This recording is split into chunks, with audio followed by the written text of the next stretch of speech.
오늘은 41살의 남자분께서 사연을 보내주셨는데요. 아내의 충격적인 진실을 알게 되면서 어마어마한 일을 겪으셨다고 하는데 도대체 무슨 일이 있으셨는지 바로 사연 읽어보겠습니다. 안녕하세요. 저는 현재 에어컨 기사 일을 하고 있는 41살의 남자입니다. 저는 15년째 이 일을 하고 있어요. 5년간 대기업 하청업체에서 일을 하다가 현재는 사설업체를 운영하며 돈을 벌고 있는 사람이죠. 제가 개인적으로 사설업체를 운영하며 일을 하다 보니 10년간 전화번호도 못 바꾸고 고객 유치에 힘쓰며 살았어요. 거짓말 안 하고 명함 뿌린 것만 해도 한 몇십만 장은 될 거예요. 제가 이렇게 사설업체를 운영할 수 있었던 건 다 저희 아내 때문이었습니다. 전 아내와 결혼을 하고부터 제 인생이 피었다고 해도 과언이 아닌데요. 워낙 유년기 시절부터 가부장적인 아버지 밑에서 자랐기에 항상 소심했고 어디에서나 제 의견을 말해본 적이 없었어요. 그래서 하라는 대로 하는 게 제일 안정적이라고 생각을 했습니다. 월에 130만 원 벌어도 잘리지 않으면 장땡이라고 생각하며 살았거든요. 근데 저희 아내는 달랐어요. 워낙 성격이 긍정적이고 모든 도전적인 성격이라 저한테 먼저 여보, 그러지 말고 당신이 직접 사설업체를 운영하는 건 어때요? 맨날 12시간씩 작업하면서 밥도 제대로 못 먹고 그렇게 쫓기듯 일하다 보면 사고 날 확률도 더 높아지잖아요. 그러니까 하루에 두세 건만 하더라도 사설업체 운영하는 게 당신한테 더 안전하고 사고 날 위험도 없을 것 같아요. 그리고 무엇보다 회사에다가 몇 프로씩 떼어주면서 월급 받는 것보다 훨씬 더 이득일 것 같은데 당신은 어떻게 생각해요? 라고 했죠. 저는 단 한 번도 생각해보지 못한 일인데 아내의 조언에 마음이 움직였어요. 이렇듯 항상 아내는 제게 자신감을 불어넣어준 사람이었고 저한텐 복덩어리나 마찬가지였어요. 저는 그런 아내에게 아마 처음에는 고객도 없으니 수입도 없고 불안정할 거야. 그리고 내 성격이 당신처럼 활발하고 사교성 있는 성격이 아니라 영업하는데도 힘들 거고 라고 하니 영업은 내가 전문 아니냐며 내가 할 테니 걱정하지 말라고 하는 겁니다. 아내가 이렇게까지 호언장담하는 이유가 저희 아내 보험 설계사로 일을 하고 있거든요. 올해로 10년째 일을 하고 있고 현재는 대리점 팀장까지 맡고 있어요. 그렇게 전 아내의 덕 때문에 금방 자리를 잡게 되었고 매년 여름마다 저를 찾는 분들이 늘었어요. 그리고 꾸준히 하다 보니 돈도 잘 벌고 조수까지 둘 수 있었어요. 매번 혼자 하다 2인 1조로 작업을 하니 훨씬 수월하게 일을 할 수 있었죠. 저는 이렇게 열심히 사는 게 절 믿어준 아내에게 보답하는 일이라고 생각을 했습니다. 매일같이 오래된 트럭을 몰며 전국 8도를 다녔어요. 매번 위험한 상황들 속에서 하는 작업들이지만 일을 할 수 있는 삶에 감사하며 살았어요. 저희는 사계절 중 단연 여름이 제일 바쁜 시기인데 그만큼 여름엔 비도 많이 오니 장마철엔 더 위험해요. 15년차 베테랑인 저도 장마철에는 신경이 곤두서 있죠. 정말 죽을 맛이에요. 27층 높이의 아파트에서도 안전장비 하나 없이 실외기를 체결하는데 한 번은 그런 적이 있었어요. 제가 어느 집을 방문했는데 그 집 사모님께서 땀에 쩔은 저랑 조수를 보더니 바닥이 더러워질 것 같다고 비닐봉지를 발에 쓰고 들어오라고 하는 겁니다. 집주인이 그러라는데 어쩔 수 있나요? 저는 발에 비닐봉지를 쓴 채 조수의 손을 잡고 제 신체 균형의 감각으로 5층 높이의 아파트에서 실외기를 체결했어요. 이렇듯 저한테 매년 여름은 잔인하죠. 하지만 이렇게 사는 게 가장으로서 맞다고 생각을 했어요. 열심히 사니 먹고 살 정도는 되더라고요. 그리고 돈도 꽤 모았어요. 사실 돈을 금방 모을 수 있었던 이유 중 하나가 저희 부부는 아이가 없어요. 아내가 임신을 못하는 몸이죠. 가족이라곤 둘뿐인 세상에서 서로 의지하며 살 수밖에 없었어요. 아내나 저나 아이를 참 좋아했는데 본인이 낳질 못하니 그 모습이 참 안쓰럽더라고요. 그래서 한 번은 제가 먼저 입양 얘기를 꺼냈어요. 그러니 아내는 반색을 하며 조금만 더 기다려줄 수 있냐고 하더라고요. 자기가 엄마가 될 마음의 준비가 되면 그때 다시 말하겠다고 했죠. 저는 그런 아내에게 그래, 서두르지 말고 당신이 준비가 되면 그때 다시 얘기하자. 나는 항상 당신 편인 거 알지? 라고 했어요. 그러니 아내도 고맙다며 먼저 입양 얘기 꺼내줘서 놀랐다고 했죠. 그렇게 전 아내와 13년 동안 결혼 생활을 했어요. 그리고 이런 행복한 시간들이 영원할 줄만 알았죠. 근데 어느 순간부터 아내가 아내답지 않는 행동을 하는 겁니다. 누가 봐도 의심살 만한 일들을 하기 시작하는데 한 번은 아내의 업무 핸드폰에 문자가 왔길래 제가 대신 본 적이 있어요. 근데 자기야 혹시 자? 라는 문자였죠. 저는 도대체 누군데 이 시간에 자기라는 호칭까지 쓰면서 연락을 했나 봤어요. 그러니 모르는 번호로 연락이 왔더라고요. 제가 아내 핸드폰을 뚫어져라 보고 있으니 화장실에서 나온 아내가 본인 핸드폰을 뺏어들며 당신은 왜 남의 핸드폰을 그렇게 보고 있어? 그것도 내 업무폰을? 이라고 하길래 이 사람 누구냐고 했어요. 누군데 이 시간에 이런 연락이 오냐고 하니 되려 저한테 화를 내며 나도 누군지 몰라. 잘못 보냈나 보지. 나한테 저장도 안 되어 있잖아. 라고 화를 내는 겁니다. 별것도 아닌 거에 저렇게까지 화를 내는 아내가 이상해. 저도 그럼 누군지 전화 걸면 알겠네. 전화 한번 걸어봐. 라고 하니 당신 왜 이래? 왜 첫증이야? 요즘 일 없으니까 한가해? 라며 성질을 내고 방으로 들어가는 겁니다. 요즘 따라 아내 행동이 이상했는데 저런 문자까지 날라오는 거 보니 더 의심스러웠어요. 그 이후부터 부부 사이가 조금씩 멀어졌어요. 이럴 때마다 느끼는 거지만 다른 부부들은 부부싸움하고도 애들 때문이라도 금방 풀어진다고 하는데 저희는 애들이 없으니 둘 사이를 이어주는 존재가 없는 듯한 기분이었죠. 저는 저런 아내가 괘씸해 애도 못 낳으면서 밖에선 여자 노릇하고 다니냐? 하며 맘에도 없는 소리를 내뱉었고 그날 대판 싸우고 아내가 집을 나갔어요. 13년 동안 살면서 한 번도 저런 적이 없었는데 이상하게 변해갔죠. 그리고 얼마 지나 아내와 서먹해진 관계를 좀 풀려고 고기까지 사들고 일찌감치 퇴근을 했어요. 그때가 겨울 되어서 어차피 일도 없었거든요. 그렇게 전 집에 도착해 지하주차장에 차를 대려고 자리를 찾고 있는데 아니 저 멀리서 아내의 차가 불이 나게 밖으로 나가는 겁니다. 얼마나 급하게 나가는지 서행을 해야 되는 주차장에서 악셀을 밟고 있었어요. 그런 아내의 모습을 보니 왜 직감적으로 아내에게 무슨 일이 생겼다는 걸 알 수 있었죠. 그리곤 저도 주차를 하다 말고 아내를 뒤쫓아갔습니다. 아내는 얼마나 세게 운전을 하는지 계속 사고가 날 뻔했어요. 저도 그런 아내의 차를 몇 번이나 놓칠 뻔했으니까요. 그 덕분에 제가 미행하는지도 몰랐을 거예요. 아내는 저희 동네랑 한 1시간 정도 떨어져 있는 동네로 들어갔고 어느 한 주택가에 차를 세워 깜빡이를 켜놓고 있었어요. 왠지 누군가 기다리고 있는 듯 했죠. 초조한 마음으로 아내의 차만 뚫어지게 보고 있었습니다. 다행히 겨울인지라 어둠이 빨리 찾아와서 쉽게 들키지 않았어요. 그리곤 한 몇 분 정도 흘렀을까요? 곧이어 주택에서 어떤 사람이 나와 아내의 차에 올라타는 겁니다. 뒷모습을 보니 영락없는 남자였어요.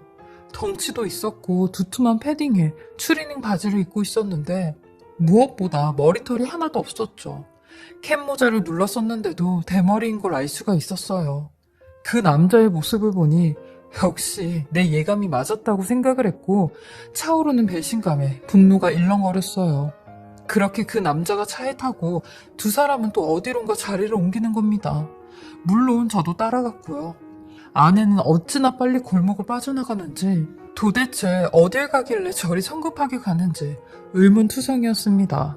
저도 그런 아내를 놓치지 않으려고 뒷공무리를 쫓았고 결국 종당에 교통사고가 났습니다. 아내가 무리하게 오른쪽 차선으로 끼어들다가 옆에 오는 차를 보지 못했고 옆차와 충돌을 하게 된 거죠. 게다가 저도 앞차가 급브레이크하는 걸 보지 못하고 앞차를 박아버린 겁니다. 사중 추돌사고로 꽤 큰 사고가 났어요. 저 또한 머리를 핸들에 부딪히면서 이마에 피가 났고 순간 눈앞이 핑 돌더라고요. 근데 그 와중에도 저희 아내는 차에 내려 보조석으로 달려가더라고요. 그 상황에서도 그 남자에게 달려가는 아내의 모습을 보니 할 말이 없었어요. 그리곤 그 남자를 꺼내 부추기는데 몇 번이나 얼굴을 쓰다듬는 겁니다. 그리고 그 남자 또한 아내의 품에 기대 푹 쓰러져 있는데 저는 사고 신고고 뭐고 차에서 내려 휘청거리며 아내에게 다가갔어요. 그리고 아내의 이름을 불렀죠. 김민경, 너 너 도대체 그 남자랑 뭐 하는 거냐? 라고 하니 제 모습을 본 아내가 소스라치게 놀라는 겁니다. 그도 그럴 것이 제가 그 도래에 있을 거라곤 상상도 하지 못했겠죠. 아내는 절 보며 당신이 왜 여기 있냐고 말까지 더듬는데 전 그런 아내에게 곧장 다가갔고 이 남자 누군데 당신한테 기대고 있냐고 라고 하며 아내의 품에 있는 그 남자를 떼어냈습니다. 그러면서 그 사람이 쓰고 있던 모자가 벗겨졌는데 남자인 줄 알았던 그 사람의 정체는 다름 아닌 대머리의 모습을 한 여자였습니다. 그리고 저는 그 여자의 얼굴을 보고 또 한 번 경악을 했는데 그 사람은 바로 25년 전에 집을 나가 저희 가족 모두와 연을 끊고 산 제 친누나였습니다. 누나가 18살 때 집을 나갔는데 일찍 돌아가신 엄마 대신 절 키워준 사람이에요. 근데 아버지의 가부장적인 성격을 이기지 못하고 집을 나가버렸거든요. 그러면서 죽었는지 살았는지도 모르고 여태 지냈었는데 그런 누나가 제 아내의 품에 기대고 있는 겁니다. 그 모습에 어안이 벙벙했어요. 저희 친누나는 배를 움켜잡으며 너무 아프다고 살려달라며 심각한 고통을 호소했고 119 응급차가 와서야 병원으로 갈 수 있었어요. 저는 도대체 이게 어떻게 된 일이냐고 아내에게 빨리 묻고 싶었지만 사고 처리 때문에 경황이 없었고 119 구조대와 경찰이 와서야 현장 정리를 끝낼 수 있었어요. 그리고 나서 누나가 있는 병원으로 가면서 아내로부터 이 모든 사건의 진실을 알게 되었습니다. 전 아내에게 당신 저 여자가 내 친누나인 건 알고 있어? 도대체 어떻게 내 친누나랑 같이 있었던 거야? 라고 하니 아내는 닭똥 같은 눈물을 흘리며 얘기를 하기 시작하는데 사실 태균 씨 누나를 만나게 된 건 2년 전이었어. 나도 당신 누나인 줄은 꿈에도 몰랐는데 내 보험 고객으로 처음 만나게 되면서 알게 됐어. 이상하게 당신 누나랑 언니 동생 하면서 가까워졌고 이런저런 얘기를 하다 보니 누나가 먼저 본인 과거 얘기를 하더라고. 그렇게 듣게 됐는데 아무리 들어도 당신이 했던 얘기랑 너무 비슷한 거야. 고향도 같고 옛날에 진돗개를 키웠던 것도 같고 심지어 동네에 우물이 있어서 동생이랑 같이 물을 기르러 갔다는데 너무 비슷했지. 그래서 내가 누나한테 혹시 우리 남편이랑 비슷한 동네에서 살았냐고 우리 남편도 그런 말을 많이 했었다고 하니까 먼저 남편 사진이 있냐고 물어보더라고. 혹시 같은 동네에서 살았던 사람 아니냐고. 그러길래 당신 사진을 보여줬지. 근데 갑자기 누나가 그 사진을 보더니 서럽게 오열을 하는 거야. 심지어 당신 이름까지 태균아, 태균아 하면서 부르시는데 나도 깜짝 놀랐어. 정말 당신 누나일 줄은 꿈에도 몰랐거든. 당신 사진을 보면서 어릴 때 얼굴이 그대로 남아있다고 많이 보고 싶었다고 하시더라고. 라고 했죠. 전 아내의 말을 듣고 근데 왜 나한텐 얘기 안 했어? 2년 전부터 이 사실을 알았으면 나한테 얘기를 했었어야지. 라고 했어요. 그러니 누나가 얘기하지 말랬어. 차마 당신 얼굴을 볼 용기가 없다고 하시더라. 당신 누나 그렇게 집 나가고 굉장히 힘들게 사셨어. 가족들에게 돌아가고 싶어도 돌아갈 수 없는 그런 곳에 계셨더라고. 그리고 나서 어렵게 그곳을 나왔는데 차마 가족들을 찾으러 갈 수가 없으셨대. 특히 당신을 볼 면목이 없으셨대. 본인은 동생한테 엄마 같은 존재였고 엄마 같은 사람이었는데 그런 사람이 이렇게 망가졌다는 걸 보여주는 게 무서우셨대. 그래서 당신한텐 얘기하지 못했던 거야.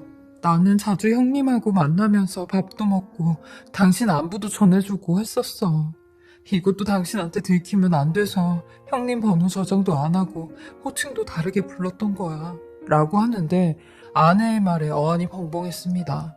그리고 누나가 집을 나가서 힘들게 살았다는 얘기에 절망스럽기만 했죠. 아내를 의심했던 것도 뼈저리게 미안했고요. 저는 그런 아내에게 아니 근데 누나 모습이 왜 그래? 왜 머리털이 하나도 없는 거야? 그리고 둘이 어딜 그렇게 급하게 간 거고?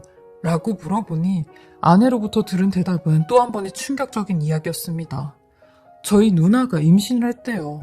근데 임신이 된 것도 모르고 있다가 4개월이 지나 산부인과에 갔고 임신 소식보다 더 큰 소식을 접하게 되었다네요.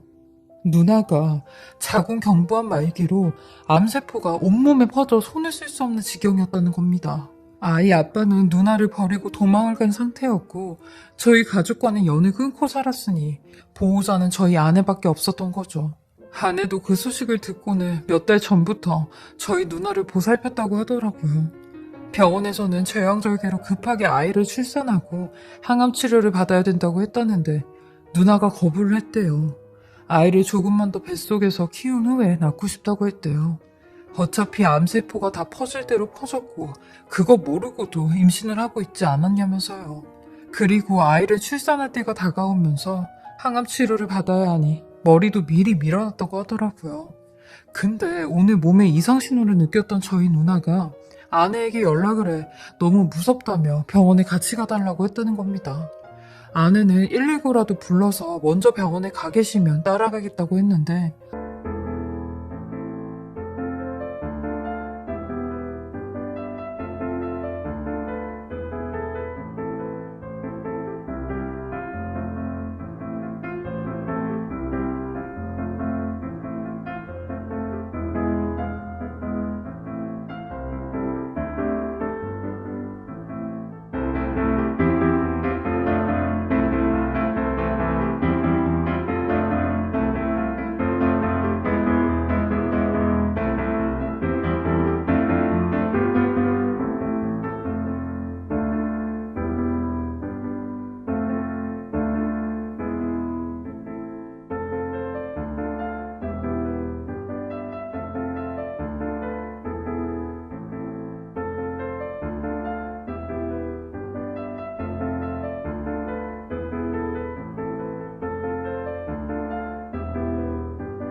이미 여러 사람들에게 버림을 받아왔던 누나는 혼자 병원에 가는 게 무섭다고, 눈을 뜨면 아무도 없을까봐 그게 무섭다고 했대요.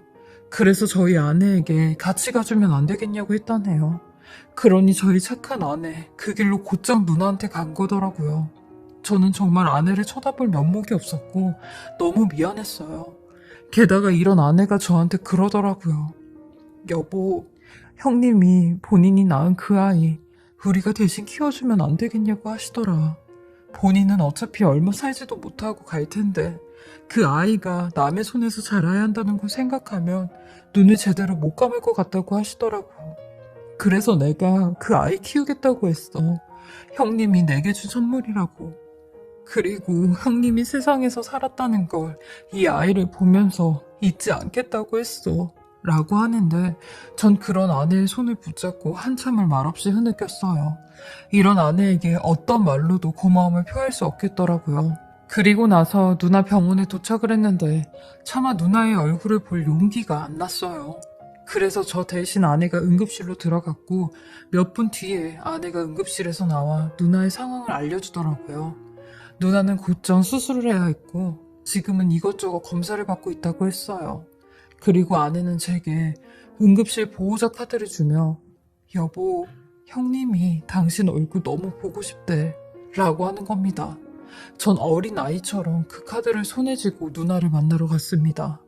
저 멀리서부터 절 기다리고 있던 누나를 보곤 하염없이 눈물을 흘렸어요. 제겐 어머니와도 갔던 저희 누나 너무 보고 싶었지만 아버지 때문에 한 번도 해보지 못했던 그 말을 누나에게 해주었습니다. 그동안 너무 보고 싶었다고, 누나를 찾지 않아서 너무 미안하다고요. 그러니 누나는 말하지 않아도 네 마음 다 안다고 했어요. 그리고 이렇게 보잘것없는 모습으로 나타나서 내가 더 미안하다고 했죠. 전 그런 누나의 손을 꼭 잡으며, 누나, 내가 누나 옆에서 이렇게 기다리고 있을 테니까 수술 잘 받고 나와야 해. 나 아직 누나한테 할 말이 많단 말이야. 라고 말해주었어요. 그리고 너무 다행히도 누나는 제왕절개로 아이를 잘 출산하게 되었고 산모도 아이도 건강했습니다. 저희 부부는 조카가 태어난과 동시에 부모가 되었어요. 그리고 누나도 항암 치료를 받게 되었는데 그 힘든 항암 치료를 받으면서도 힘든 내색 한 번을 하지 않더라고요. 그리고 아이 얼굴을 보면 마음이 약해진다고 아이 얼굴도 안 봤어요. 제가 생각했을 땐 마른 아이를 보고 싶지 않다고 그렇게 얘기를 했지만 아이를 위해서 그 힘든 항암 치료를 한 것 같았죠. 그리고 얼마 남지 않은 누나를 위해 매일같이 병원에 가서 1시간씩 수다를 떨고 왔어요. 누나는 아버지가 돌아가신 것도 알고 있더라고요. 아버지가 돌아가셨는데도 제 앞에 나타나지 못했던 게 저한테 떳떳하지 못해서 그랬다고 했죠. 그런데도 가족은 어떻게든 만나는 것 같다며 본인 아들 좀 잘 부탁한다고 하더라고요. 저는 그런 누나에게 걱정하지 말라고 이미 내 아이라고 생각한다고 했어요. 그리고 누나는 상태가 많이 안 좋아져 호스피스 병동에 입원을 하게 되었는데 눈을 감기 전에 아이를 품에 안았어요. 태어나서 처음으로 본인 아들을 안아본 거죠. 본인 몸도 가누지 못하는 상황에서 아이를 안으며 어디에서나 사랑받는 사람이 되라고, 아픈 내 몸속에서 건강하게 살아줘서 고맙다고, 내가 포기하지 않게 붙잡아줘서 고맙다며 눈물을 흘리더라고요. 그리고 누나는 아프기 전에 들어둔 보험의 수령인을 다 저희 부부 이름 앞으로 돌렸고 저희한테 그 돈으로 아이 키우면서 작은 보탬이 되었으면 좋겠다고 했어요. 그렇게 저희 누나는 호스피스 병동에 들어간 지 딱 30일 만에 저희 부부와 아이 곁에서 평온하게 눈을 감았습니다. 누나 곁을 끝까지 지켜준 제 아내에게 정말 고맙다고 했어요. 그러니 아내가 제게 그러더라고요. 나는 당신이 나한테 베푼 사랑에 절반도 못 갚았어. 당신이 위험한 일 하면서 나 먹여 살리고 지나가는 애기들만 봐도 좋아했는데 내가 임신이 안 된다는 거 아는 순간부터 내 앞에서 티도 안 내고 나 배려해준 거 나 다 알아. 당신이 나한테 줬던 모든 사랑과 배려들 이렇게나마 조금 갚을 수 있어서 나는 너무 뿌듯해. 라고 하는데 이렇게 말해주는 아내에게 정말 고마웠습니다. 저는 여전히 아내와 아들을 위해 열심히 살고 있고요. 올해도 어김없이 바쁜 여름을 보낼 계획입니다. 저의 길고 긴 사연 들어주시고 읽어주셔서 감사하고요. 제 이야기를 들어주신 모든 분들도 가정에 행복만 가득하시길 바라겠습니다. 다들 무더운 여름 잘 보내시고 건강하세요. 지금까지 사례자분의 글을 읽어봤는데요. 마음씨 따뜻한 사례자님 부부를 보니 분명 좋은 아내, 남편, 그리고 좋은 부모님이 되실 것 같아요. 사례자님 가정에도 행복과 사랑이 가득하시길 바라고 일하실 때 항상 몸 조심하시고 건강하시길 바라겠습니다.